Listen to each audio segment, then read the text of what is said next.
ეთნოფოლის შემოქმედებითი ჯგუფი თბილისს სტუმრობს, სადაც გვაქვს უნიკალური შემთხვევა. წარმოგიდგენთ ადამიანს, ვის რეგალიებსაც არ ჩამოვთვლი, ვიტყვი მე მის სახელსა და გვარს და მის სახელი და გვარი იტყვის მის შესახებ ყველაფერს. ეს გახლავთ ქართლ-ქაყურის სიმღერების უბადლო შემსრულებელი ბატონი ტარიელ ონაშვილი. აზრი აღარა აქვს. და ყარე ფარხმალი. შაშიბეში. ეგ არის. მიდი. ხო არის ახი ჩემზე. აი ეს მომენტ კაცი არა ხარ მეცხობა კარები. ხუთი არის. ეგ არის. ეგ ვაუ ბიჭო. მოდი ესა ბიჭო პაჩემეშეს ბიჭო. ეხლა მე ვიცინი. მიდი. ნოვი ბესესლა. ეგ ჩარი და ეგ ზდო. ესე. ჩაკეტილ. დადიანი როგორ არის? ეხლა მე მინდა სეიაკე და წავედი სახში. რა ვქნა ტარიე რა. ეს ბიჭო შენი ნარდია და იმით. რა იყო წამოგეღო მე შენი ნარდია. რა არის ეგ რა? შაში რაღაცა ისე. აი ეგრეა ბიჭო ბანახა. აგარ შენახო ერთ. გიხარე კაც. გაიხარე. ტარიე წყალი. აგებდა ხა ცოტა მაინც დალია. ეკინოთ მარო ბენზინი.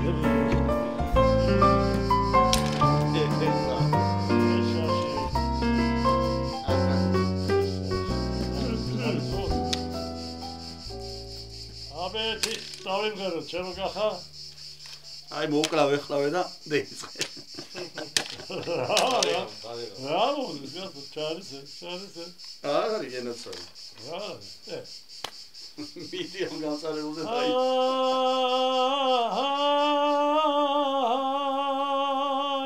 ხალემადა გოგია. არადენის პირო საბოდია.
ხალხი წაიქა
ამასობაში კი მოცი მოგიგია.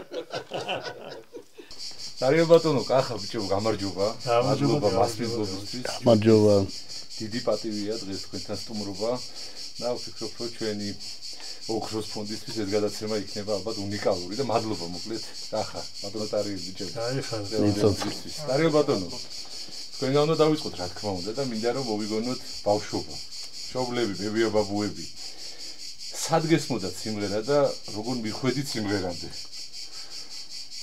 ეხლა რო გითხრა ჩემი ბებია ბაბუა მომღერლები იყვნენ მეთქი არ იყვნენ. აი გვარში ფაქტიურად აი საიდან გამომჩნდა ეს ნიჭი მე არ ვიცი. 5 წლის ვიყავი და მეჩემა რომ აი ეს გარმონი მიყიდა. 5 წლის და ნელ-ნელა ჩემთვის მიჭეგი ხოლმე და ციგო პირველად მახსოვს დედას ყავდა მამალიო თუ ასე მერა იყო? აი დედას ის ამაწყეთ ის რა. და მე ნელ-ნელა ეს მე რომ გავიზარდი უკვე ნელ-ნელა ჩემი პირველი ნაბიჯები იყო რომ ჩავაბარე მუსიკალურ სასწავლებელში, კულტ სასწავლებელში, ეგრე ერქვა სერგო ზაქარიაძის სახელობის რომელიც დაამთავრა ანდრეა ხომაიშვილმა, ფრიდონ სულაბერიძე, რამინ მიქაბერიძე, ამირან გოლიაძე, ომარ კელაპტრიშვილმა, გენო მუჯირმა, ჯუმბერ ყოლბაია, ანსამ რუსთავის თითქმის ყველა. იმიტომ რომ მაშინ კულტ სასწავლებელი იყო თითქმის უმაღლესი სასწავლებელი, ვისაც ექონა დამთავრებული, ესე იგი უმაღლესი კონსერვატორიის თანაფარდია. აი კიდევ დამთავრების შემდეგ ჩემო ბატონო მიხეილ ჩემი პირველი ნაბიჯები იყო კაპერაში მივედი მაშინ იყო გურამ ბაქრაძე ხერხგარელი და მივიღო კარგად რაღაცა და იქ გავიცანი ჩვენი ერთ-ერთი მომღერალი ლადო წივწივაძე კარგი კაცი ლადო შემომთავაზა ერთი რომ მოდიო ხვალო აზორის ვანახებ შენ თავსავო რა და taksijamsa sigara zekira boyetsona რაღაცა და აი მეთქი წავიდეთ ეს კი ბატონო წავით მეორე დღეს და რეპეტიცია აქვს თანსა რუსას და აზორეს უთხრა რომ აი ეს კაცი მოგიყვანებოდა ნახოთ ერთი რა ვინ არის რა არის რაღაცა და გამსი ჯაზორებს და მოვეწოდე აი იქიდან დაიწყო ჩემი უკვე აღმასვლა ხელოვნებაში წამიყვანა მეორე დღეს რუსთავში გამაფორმეს იმ წუთშივე და წინა თხოვიც როგორი ამბავი იყო. ერთი კვირით ადრე გაგაფორმებდნენ ხოლმე, ან ორი კვირით ადრე რომ ხერპასი ადრე აგიღო რა. ეხლა სადღა ეგეთი რა. და ეგ იყო და 37 წელი ჩემო ბატონო მიშო ხუმრობა საქმე არ არის. 37 წელი თითქმის ჩემი ცხოვრების ნახევარი გავატარე ასამ რუსთავში. გასრულებიდან რო ჩამოდიოდი ხოლმე ბავშვები აი ბიზია მოვიდა, იმიტომ რომ მაშინ ძალიან ხშირი იყო გასტროლები რა და ისე რომ სულ გარეთ ვიყავით. არსად არ გესმოდათ აი თქვენს გარშემო სად არის მოდა სიმღერა? რომ საღაციდან ხო ახლა კი სიმღერა ახლა რა თქმა უნდა სიმღერა ახლა რადიოში და იმაში ისმენ ამ სიმღერებს მაშინ ტელევიზორის იშვიათი იყო იმიტომ რომ მეზობელს ჰქონდა ერთი პატარა ტელევიზორები რო იყო ხოლმე რეკორდიო თუ რა ყველა იქ ვიკერები მოდით იმაზე მაგრამ მაშინ სიმღერები არ იყო ესეთი რადიოს ჰქონდა ყოველ დილით სოფლის მეურნეობის სიმღერები რო იყო ეგეთი რაღაცა და ჩემი ახლა ბავშვობის რაღაცები რომ მოყვე აი ნიჭი და რაღაცა საიდან გამოგაჩნდა მეზობელს ჰქონდა რკინის ღობე აი ტურბებს რო ეძახია ქართულად ისინი და რკინის ღობე ჰქონდა და პატარა ქვას ავიღებდი ხოლმე და შემოკლავდი და ხმებს ვეძებდი რომელი იყო და ბიჭებს ეუბნებოდი მოთაკამეთი ბიჭებო შემოკლავდი და ხარიქი და გავიქცევოდი იქ დავარტყავდი იქ და რაღაც მუსიკას ვაწყობდი და გიждდებოდა საიდანო რაღაცა ეგეთი ვარიანტი ჩემობიშა და მეორე კიდე კრას რომ მოუშვებდი ხოლმე კრას ხო იყო ხოლმე და ავაწყობდი ხოლმე ეგრე ხაზა და შევცვლით ხოლმე ხმას და ისე არუჩიო და ინსტრუმენტებს და აი გეუბნები ესე გიждდებოდა ხალხი საიდან რაღაცა აი ესე იყო ჩემი ნიჭის გამოფენა რო იყვე რა და მე მივედით რუსთავში და მივიდა რუსთავში ესე იგი 37 წელი რო იყვიან გავატარეთ ყინვაშიაც 40 ყინვაში 42 გრადუსით იყო. ერთი მატარებელი და ჩამოხტებოდით ხოლმე ჩემოდნებით. მეორე მატარებელზე შეხვდებოდით ხოლმე. მაშინ იყო საბჭოთა კავშირი ბატონო და გეგმა როა შეგესრულებინა. კონცერტების ხელფას ვერ მოგცემდა. და ესე ვწვალობდით ეს დღე და ღამე მოკლედ აი გასულები. რამდენი იყო გეგმა? არის ასოცი კონცერტი იყო მგონი, წელიწადში და ჩაგებარები და ასოცი კონცერტი. თუ შეაცერდი ხელფასად მიიღებდი. აი ბატონო, ვინ დახვდათ ანსამბლში რომ მივიდნენ? ანსამბლში რომ მივედი, რა თქმა უნდა, ეხლა აზორი თავისთავად რა თქმა უნდა ხელმძღვანელი იყო. ჰამლეტი, ომარი, გენომუჯირი, ლადო ცივილოძე თავისთავად. ჯუმბერ ყოლბაია, გაიო ზარაბაშვილი, ჩემი კარგი მეგობარი პირველი ხმა იყო. და მე მოვიდა რამინ მიქაბერიძე და ესე შევასეთ ასამბლე. ამირანი ალბათ. ამირანი თქვი? ამირანი გოლიაძე, კი, მე მოვიდა მეთქი, ჩემს შემდეგ მოვიდა მე ამირანი გოლიაძე. აი მაშინ იყო რა იტყვიან დიდი ხათერი მაქვს, მაგრამ მაშინ იყო ასამბლე რუსთავი მართლა რა.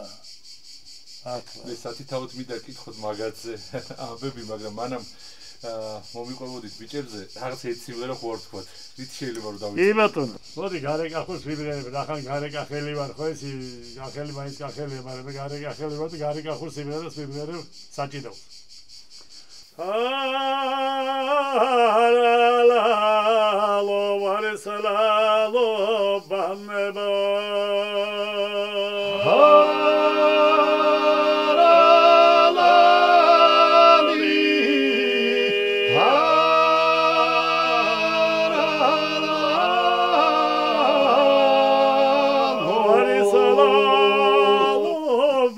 Boda anagelozo kalebo haralali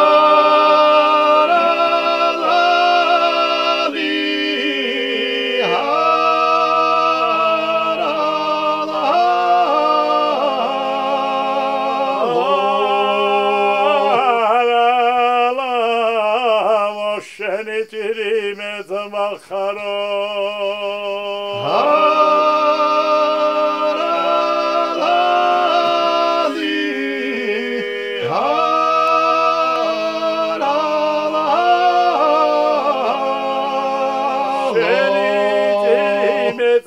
Kharo tavar angelos gavkharo haralali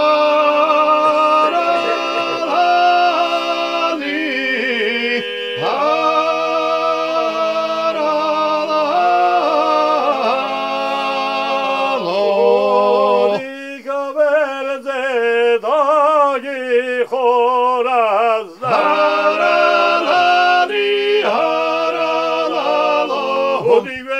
Dagi khura sampata vasai ge kharo haralali haralalo haralali varisalalo tashi haralali haralalo haralalo gadvoida gulavo haralali haralalo gadvoida gulavo chera sakseulavo haralali haralalo halala medini seniyava haralali Seniavo meshetit viriavo haralali haralalo etcheres ragati reveda haralali haralalo meshetis ramirgiavo haralali haralalo haralalo harisalalo pijabo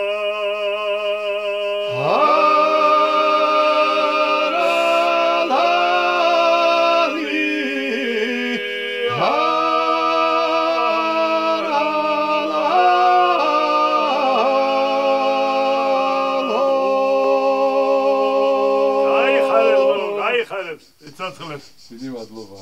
არის წარმოუდგენელია, ძალიან მაგარია. დარიელ ბატონო, თქვენ ბრძანეთ რომ ასამბლე რუსთავი მაშინ იყო და მე მინდა რომ მოიგონოთ ბიჭები, ბატონი აზური მოიგონოთ.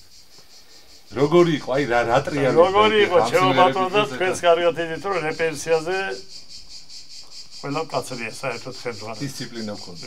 აბა დისციპლინა უნდა გქონდეს.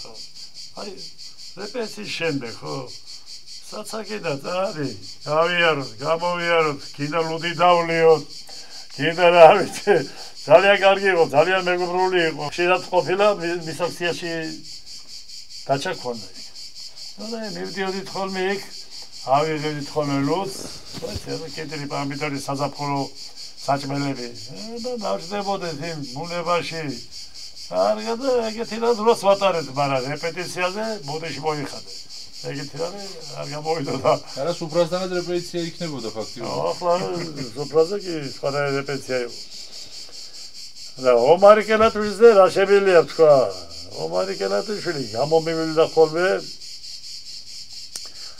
მივდიოდი ხოლმე წიწამურზე მაშინ იყო წიწამურზე წყარო ხო იცი წყარო მაშინ წყარო მოდიოდა და ნორჩეს იყავდა მაშინ მაგაზე ავიღეთ ხოლმე რაღაცა იქაც იგივე საზაფხულო ფორმალი რა ყველი კედელი პარამეტრები და ეგეთი და თითო ბოთლი ღვინო მეტი არა და დავждებოდით ხოლმე კახა მაშინ იყო პატარა მე პატარა იყო 2 წლის და ეგეთი რა კარები რო გააღო ხომარი ხო და კახა კარებს შეგიდა ეზინება ხო ის კარებს იმას მოკიდა ხელე ომარი ვერ დაინახა და რომ მიხურა თითი მოეყოლა შიგ კახაზა ატყდა ტენი მეთქი აი ნუ გეშინე ხელი ჩავაყოფილია ცისყალში აი ეგეთი რა ხშირად მიხდებოდა მე და ომარის გასვლა აკეთებით კეიფი რაღაცა და ოჯახები აი ოჯახები რა თქმა უნდა კიდე აბავინა კიდე ყველა ეგრე იყო სათითო ჩამოთო ჯუმბერყოლოვიაც ეგეთი იყო ოჯახებით ახლო ვიყავით ერთად დავდიოდით საკეიფოდ რა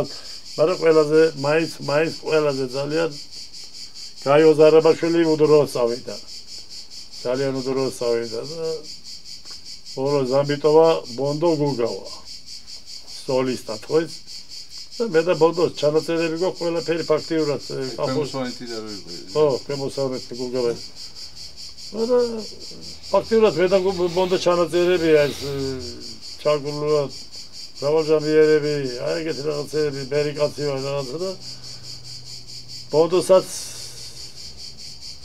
ეცრავეს ვიტყვი რომ ეგეც უდროს წავიდა ძალიან და ძალიან საწოდავად წავიდა იყეზე კონცერტი ქონდა ჩემო ბატონებიშა კონცერტი ქონდა და ბარე ნიავი იყო ხარი იყო რაღაცა და დავინახეთ რომ აი შავი ცელოფანი მოვა ქარს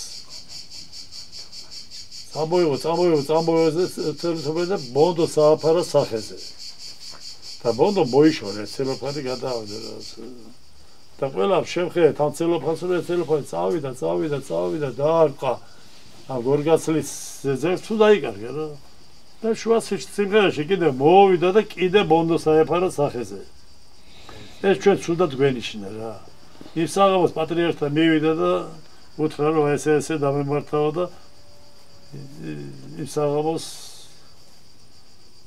კეიფიდან რო დაბრუნდა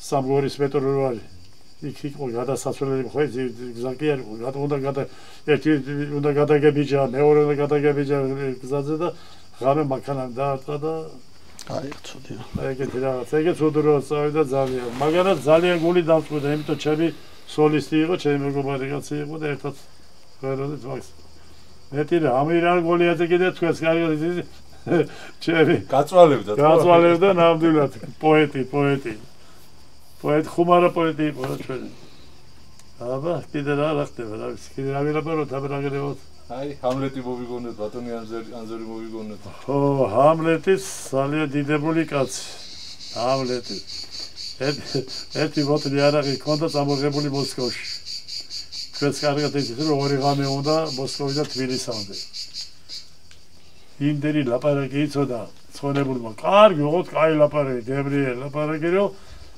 მოსკოვიდან თბილისამდე გვაყოფინა ერთი ბოთლი არაღი სამყას თუ 400 და ბოლო ჭიგა დავლიეთ მცხეთაში რომ შემოდიღარი გეპრიცები რა და ცუდად კარგად გეუბნები რომ ესე მცხეთაში რომ შემოვედი ბოლო ჭიგა იქ დავლიეთ ავრეთ ეგეთ ერთად ვიყავით ლოგიშია იმაში სასტუმროში ოთახში ერთად ვიყავით ზოგჯერ განაწილება ზოგჯერ ხამისთან ვიყავით ხამის ეგეთ რა ამბებს ყვებოდა ძირითადად ახლა ყვებოდა რა თქმა უნდა თავის ისტორიებს ყვებოდა თავის სიმღერებს ყვებოდა რანაირში რა სიმღერა სადავური სიმღერა იყო რანაირი იყო საქართველოს ისტორიას საკმაოდ.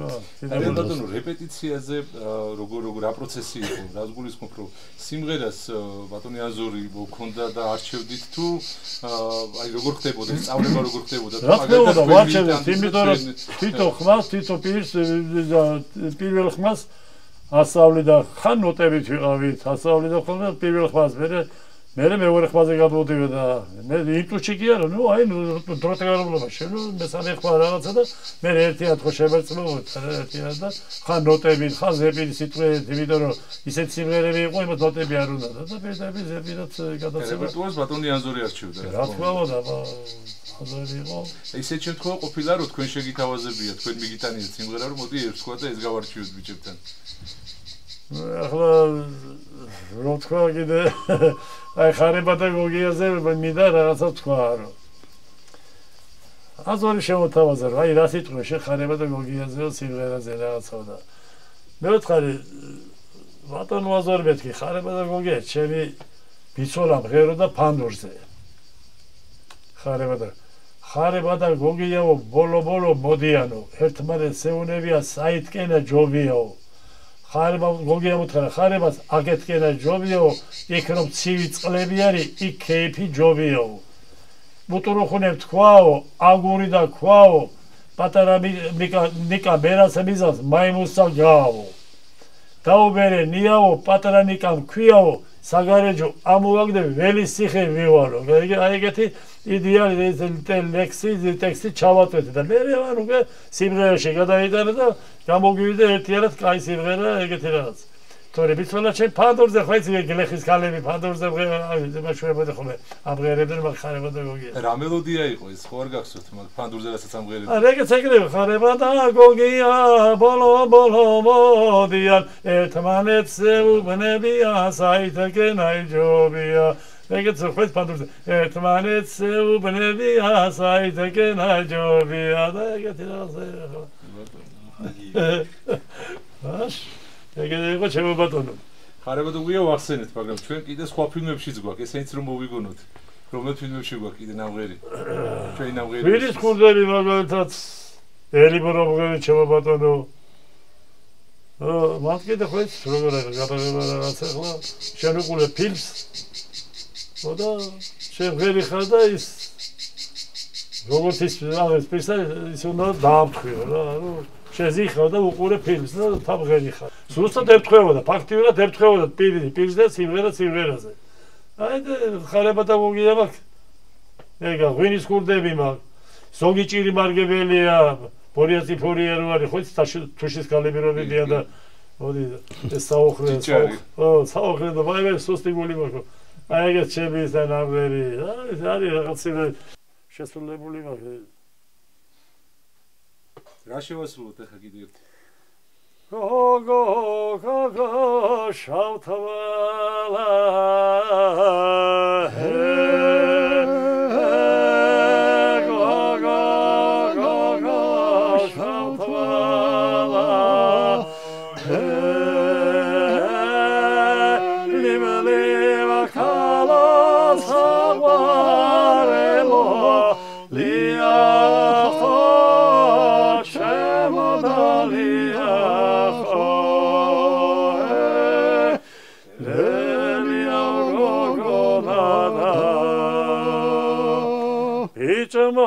Shemogitvala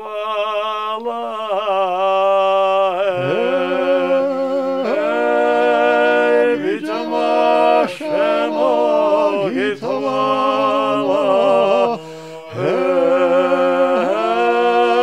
Liva Kala Savarelo Liacho Shemodaliacho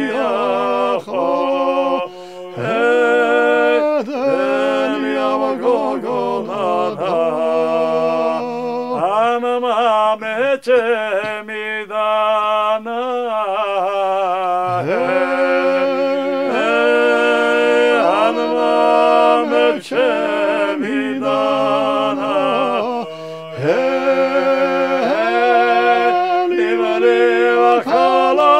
Sagarela, Liacho,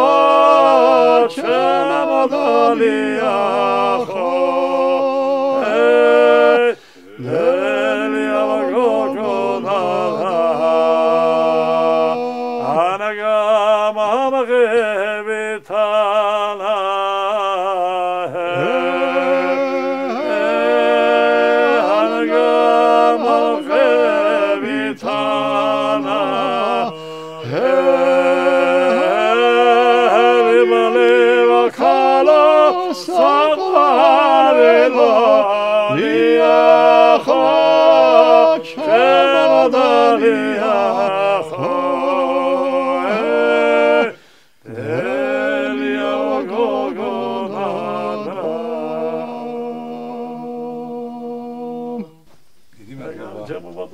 არიობატონო დღეს ბევრი ბლერის ხა კარტკახო სიმღერებს და თქვენი მოსაზრება რო გითხრათ რა ჭირდება აი კახურ ყელს რა ჭირდება რომ ეს იყოს სრული სისავსით წარმოდგენილი მე ისე მგონია რომ კახური სიმღერა კახელმა უნდა იყიდოს ახლა მეგრული სიმღერა რა თქმა უნდა იმღერებს მაგრამ აი ეს მეგრელი კახურს ისე ვერ იმღერებს როგორც კახელი ხო ჩახვერის ის უნდა ქონდეს რა მაგრამ ის კახელებიც რომ მღერიან და მაინც რო ის არ არის რაც უნდა იყოს აქ რა ხდება ესე იგი მაშინ იმას უკვე სხვანაირიც ის უნდა დაცვა უნდა აღღეროთ იქ არის პირდაპირ სუფრაზე მღერია ხოლმე რაღაც გახკრავენ და ჩავგრულოს რო იმღერებს შეგაიგოთ უნდა ჩავხვევა ქონდეს რაღაცა თორე ახლა ზეგრაც რო თქვი სახელებს არ ვიცოდი ყავდათ ვინმე ისეთი გამორჩეული ვისი ნამღერიც ყველაზე მეტად მოგწონდა თქვენ რა თქმა უნდა ახლა ჰამლეტი მაინც ჩემი როიტყვია ყველაფერი იყო რა სიმღერაშია და მეგობრობაშია და ყველაფერშია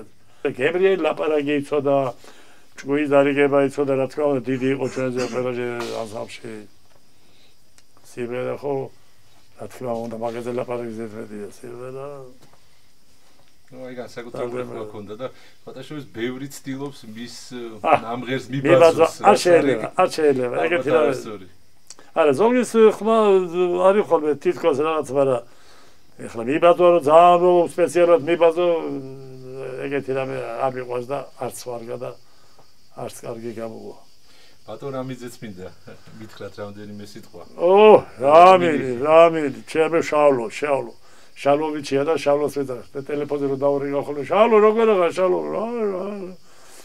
დიდებული მომღერალი მართლა კარგი მომღერალი რაც ის მოდა წავიდა ფაქტობრივად მე და რამილი ვარ სოლისტები და საცავი პროგრამალია თუ რაღაცა კონცერტი რა კარგი მომღერალი მეტი რა თქვა როგორც კაცი მაგარი კაცია როგორც მეგობარი აი მეგობარია როგორც მომღერალი დიდებული მომღერალია და ასე შემდეგ ვარწვალებდით პედაგოგი არა ბატონო როგორც პედაგოგი ახლა ჩემი პედაგოგი არ ყოფილა მაგრამ როგორც პედაგოგი კახას პედაგოგი იყო კარგი დიდებული პედაგოგი არა წვალება არ შეიძლება წვალება როგორ გაწოზე ყუბრობა შეიძლება ყველაფერში წვალება ბატონო ერთხელ ჩვენ ანდრო პაპას ვკითხეთ და მან თქვა რომ ღვინის დალევი ანუ ღვინოს რო დალევო მაშინო შენ იღებო სიამოვნებასო და სხვა ვერ იღებსო შენი ნამღერიდანო სიამოვნებას და თქვენ როგორ დამოკიდებულება გააჩნია ეხლა როგორ იმღერებ გააჩნია თუ ღვინოს დალევ და თუნდაც იმღერებ აბა ეხლა გამოსაწონე ვერ გავი ეხლა ღვინო ფურსაჭამი და ღვინოს მერო სიმღერას არ იტყვია რომ ხო იცი თუ ეხლა დალია ღვინო და იმათ არ მოეწვა და გაიქცენ აბა ეგ რა გამოვიდა ვერ გავი ესე რომ ღვინოს დალეო და უნდა შეირგო აბა რა და უნდა გეხმარება აბა რა და უნდა გაგილაღებს და იმას ვიზას გონებაზე მოგიყოს რა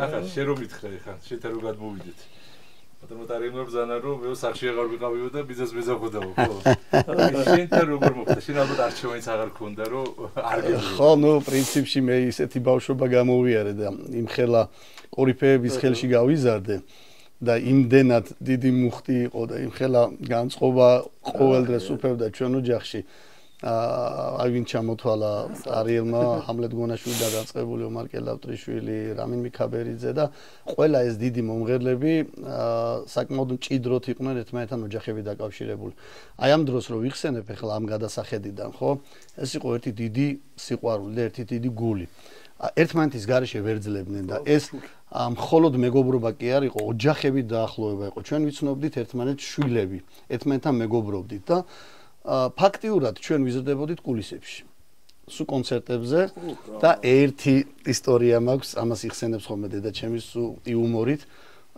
პატარა ვიყავი და ფილარმონიაში პარტერში ვიჯექით დედასთან ერთად და არ ვიცი 3 თუ 4 წლის ვიყავი აღარ მახსოვს და მოცეკვავები რომ მოვრჩნენ გავიდნენ კულისებში შემოვიდნენ მომღერლები და იმ წამს სიწყნარე და სიმღერას ყველა უსმენს ხა მთელი ფილარმონია და ამ დროს დავინახე мама სცენაზე და იმ ხელახმაზე დავიყვირე мама და ხელს უქნევდი გამიხარდა რომ სცენაზე დავინახე ხალხო ყველა ჩემსკენ მზერა პოპრო მოკლედ ხან პარტერში ვიყავი ხან კულისებში ვიყავი ხან დამატარებდნენ კონცერტებზე და აი ფაქტიურად გარდა ამ სცენური მოღვაწეობის და პროფესიული თვალსაზრისით აი ამ ჭიდრო კავშირის აი ეს მეგობრობა ქალაქგარეთ გასვლა ოჯახებით პულმარილები პიკნიკები და ასე შემდეგ ხო აი ეს იმხელა იყო ისინი იმ ჭიდრო იყო რომ ამან თავისი დაღი დაასვა რა ჩემ ხვალინდელ დღეს და ამან განაპირობა ის რომ სიმღერის გარეშე უკვე ვეღარ წარმომედგინა თავი როცა პატარა ხარ ეხლა სუფრაზე როცა იშლებოდა ჩვენთან ოჯახში სუფრა ყოველ წამს გეძახდნენ ეხლა მაინც ბიჭი ხარ ხან ღვინო მომიტანე ხან ეს მომიტანე და მეტნაკლებად გეზარება ეხლა ყოველ წამს მომსახურება თავიდან რა თქმა ხო გარეთ ეზოში ბიჭები მელოდებიან გარეთ ქუჩაში ძმაკაცები მელოდებიან და იმხელა იყო ეს მუხტი წარმოვიდგინე ამ ოჯახში აი ხმა გასული სიმღერით ამხელა კორიფეების რომ ეს ბიჭების მომსხულები იჯდნენ ქუჩაში ჩემი საძმაკაცო და უსმენდით გარედან აი ამ სიტყვას და ამ სილამაზეს შემდეგ მოხდა ისე რომ მართვეში მივედი მიმიყვანა მამამ ანზორ ქომაიშვილის ხელში გავიზარდე რამინ მიქაბერიძის ხელში გადავედით მე კონსერვატორიაში კონსერვატორიიდან ანსამბლ რუსთავში და ეს ერთ-ერთი დიდი სიამაყე იყო ჩემთვის და ის წლები იყო ჩემთვის ძალიან ოქროს ხანა ასე რომ ვთქვათ იმიტომ ამხელა კორიფეების გვერდით ვიდექი და იმ პასუხისგებლობას ვინაწილებდი, რასაც ქართული ხალხური სიმღერა ქონდა. ეს იქნებოდა თბილისში, საქართველოში თუ იქნებოდა უცხოეთში და მე მახსოვს უბრალოდ 1-40 დღით ვიყავით, 40 დღის განმავლობაში 36 კონცერტი ქონა ორგანყოფილებიანი. 4 დღე ქონა მარტო შესრულება. მაგრამ მე რო უყურებდი მათ სტიმულს, მათ შემართებას, მათ სულისკვეთებას და მათ სიმღერისადმი დიდ მოკრძალებას და სიყვარულს, ბუნებრივია მე არ მქონდა იმის უფლება, რომ 1%-ით დაღლა მეგრძნო ან რაღაცა გვერდზე პატარა გაწევა მეგრძნო. ამიტომ ეს პასუხისგებლობა იმხელა შემოვიდა ჩემში ბავშვობიდან, რომ ზუსტად ამან განაპირობა, რომ დავიწყე 17-18 წლიდან უკვე პედაგოგიური მოღვაწეობა და უკვე პატარებთან პარალელურად ბავშვებთან სიმღერის სწავლა და მომავალთაობის აღზრდა. და ერთს კიდე დავძენ, შემდეგ ჩემმა შვილმა პროფესიული თვალსაზრისით არ გააგრძელა, მაგრამ იმხელა დოზით შემოვიდა მაშინ და სამკართული ხალხური სიმღერის სიყვარული, რომ ჩვენ ერთად გამოვდიოდით სცენაზე. მამა, შვილი და შვილიშვილი. და ერთ-ერთ გავიხსენებ უცხოეთში გასტროლზე ვახტანგ კახიძის ნაწარმოებით ვიყავით წასული, ორკესტრი და ანსამბლი რუსთავი, სადაც 4 რიგად ვიდექით, სადაც უკან ტარიელი იდგა ქვედა კიბეზე მე ვიდექი და ჩემს ქვედა კიბეზე ტატო იდგა და რამხელა ბედნიერებაა რომ სამი თაობა დგახარ და ინაწილებ იმ სიყვარულს სიმღერისადმი და გაგაქვს საქართველოს სახელი და საქართველოს კულტურა ქვეყნების გარეთ. ასე რომ ჩვენი ოჯახი აი ესე შეიკრა იმ სიმღერის სიყვარულს და მეტი უფლებაც არ ქონდა. მიუხედავად იმისა, რომ მე ძალიან მინდოდა სპორტსმენი გამოსულიყავი და უფრო მეტად კალათბურთს თამაშობდი ბავშვობაში და ფეხბურთი და კალათბურთი მიტაცებდა, მაინც გადაძალა სიმღერის და ხელოვნების სიყვარულმა და არ ვნანობ, იმიტომ რომ ეს არის ის საფუძველი და ის საძირკველი, რაზედაც უნდა აღიზარდოს მომავალი თაობა და თითოეული ის ვაჟკაცი თუ გოგო, რომელიც გაიზიარებს ამ დიდ სიყვარულს და ამ დიდ განცს. შემდეგ არჩილ როინიშვილი გაიზარდა ჩვენ ხელში და დღეს უკვე პედაგოგია, ასე რომ შევიკარით ერთი დიდი ოჯახი, ტარიელის თამადობით და ტარიელის წინამძღოლობით, რასაც აი ეს სულთა პასუხისგებლობით მისი მოწესრიგებული და მისი სიყვარული აი ამ კულტურის მიმართ. ახლა მართვი ახსენე რომ აი აქ დავიწყე სწავლა, მაგრამ მამასთან თუ ქონდა სწავლების პროცესი. კი. აი ეს არის ძალიან მნიშვნელოვანი, იმიტომ რომ ჩვენ ვიცით რომ ეს ნიმუშები, ხალხური სიმღერები ოჯახებმა მოიტანა, ხო? აი ყელიდან ყელში გადადიოდა თაობიდან თაობაზე. და უხუცესებს როცა ვეკითხები განსაკუთრებით ეთნოფორებს, როცა სოფლებში გავდივარ, სწავლების პროცესი როგორ იყო მეთქი? ყველა ერთხმათ ამბობს რომ ის რა საათისა მამები კეიპობდნენ, ჩვენ იქვე ვიყავით. ხანაში შრომობდნენ, ჩვენ იქვე ვიყავით, ვისმენდით.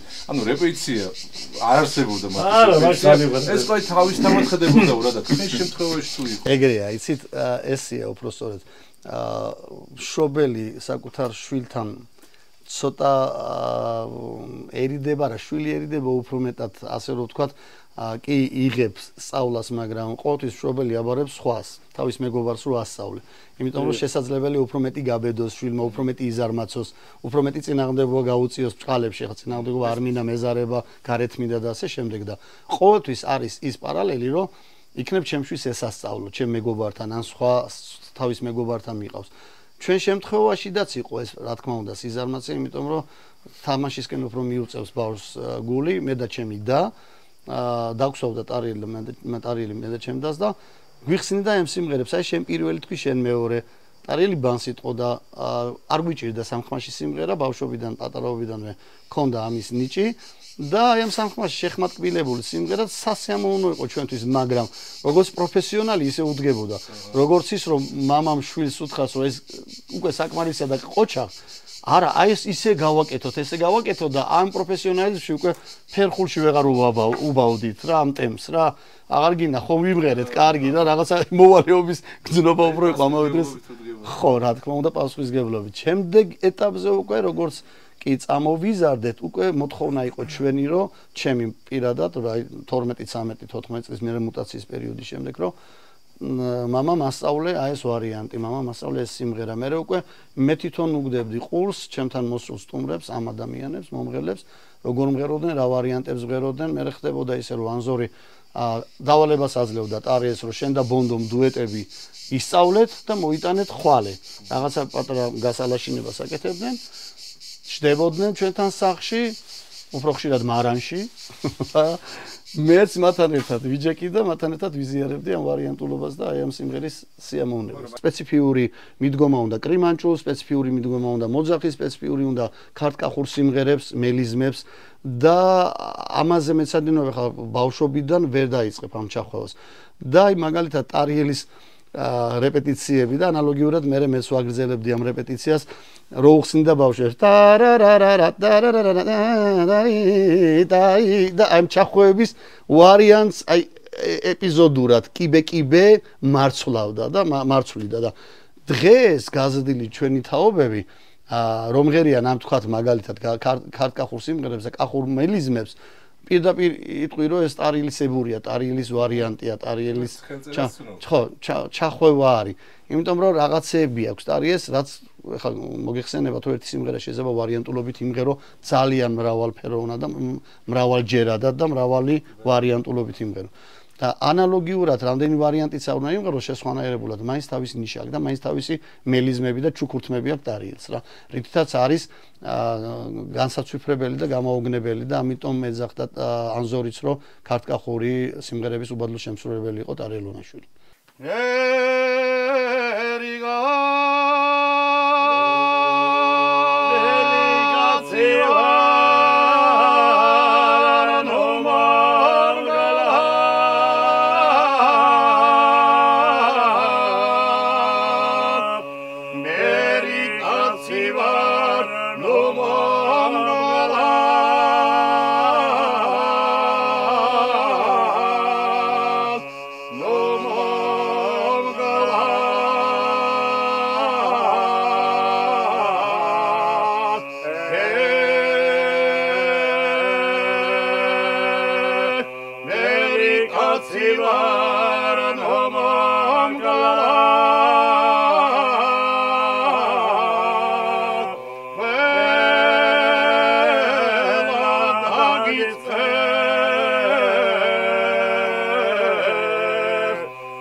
ჩემო ბატონო ეს უკვე მე მივღერი ხართ ხო მე კაცი ვარ რა ეგრე გამოდის რა ფაქტიურად მე კაცი ვინა თქვა თქვენი ბერობა ჯერ ვარდი არ დაგჭკნობიეთ ნამდვილად დათო შენ რომ მითხრა ბაბუა როგორია ბაბუა და როგორი იყო პატარაობაში რა თქმა უნდა უყურებდი ერთ მამასაც პაპასაც როგორ მღეროდნენ კახამას თქვა წეღან თამაში, გარეთ სიარული, სირბილი, რა თქმა უნდა ბავშვობაში გინდოდა გარეთ გასვლა, თუმცა ანუ ამის შემყურე და ამ სიყვარულის და ხალხური სიმღერის და ამ კულტურის სიყვარულით მეც მომხიბლეს და ბავშვობიდანვე დამაწყებინეს სიმღერა 4-5 წლის ასაკიდან.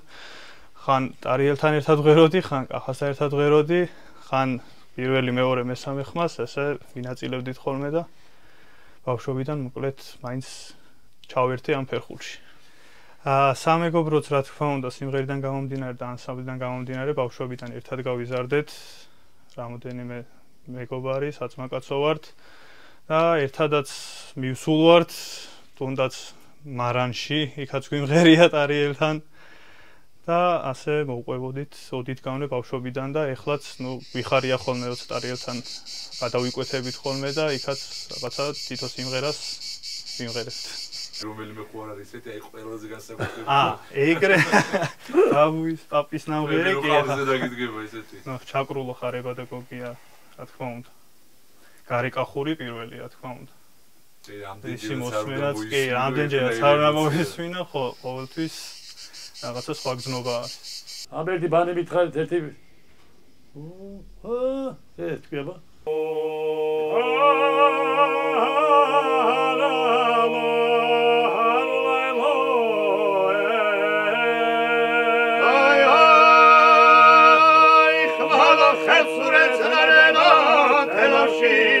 Magakera, epe ereglem kakurtha samra jwari daksera, dera damchagriya tiri diatsesia, evcher opilvar amgeshi magra mardami kunesia, matsale ettigavnes ho khalchagavar tsetslis pesia, sutsminar hogam kevino, rachen til dagitesia.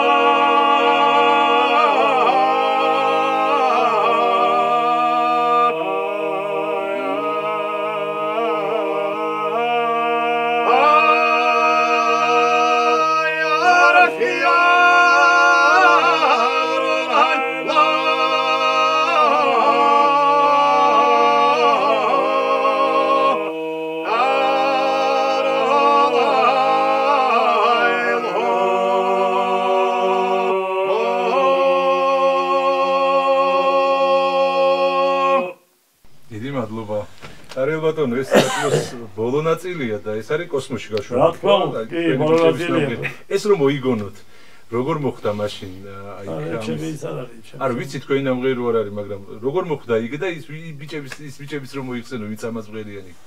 ამას ღერის ჩვენი დიდებული ილია ზაქაიძე, ცხონებული ჩვენი როსტოვ საგინაშვილი, კარგი მომღერლები, რა თქმა უნდა, პროფესიონალები დიდებული ხალხი აი მაგათი ნაბღერი ეთყობა უცხო იმპრესარიო ყავდა და რომ მოусმინდეს სახელმწიფო ასამბლეა ხო იცი მაგრამ მანდამაი ჩაკრულო რატო შეარჩიეს ნუ ალბათ მაინდამეც ეს სიმღერა მოეწონათ და აუშად გალაქტიკაში სადღაცა წავიდა სიმღერა ეხლა ტრიალებს მე მგონი ტეიტრიალებს ალბათ ჩვენ რო ვიარსებთ ვანამდე რა ეგრე ჩემ ბატონეს ილია ზაქაიძე, როსტოვ საგინაშვილი და ერისიანის ანსამბლის ეგარ ჩემ ბატონო.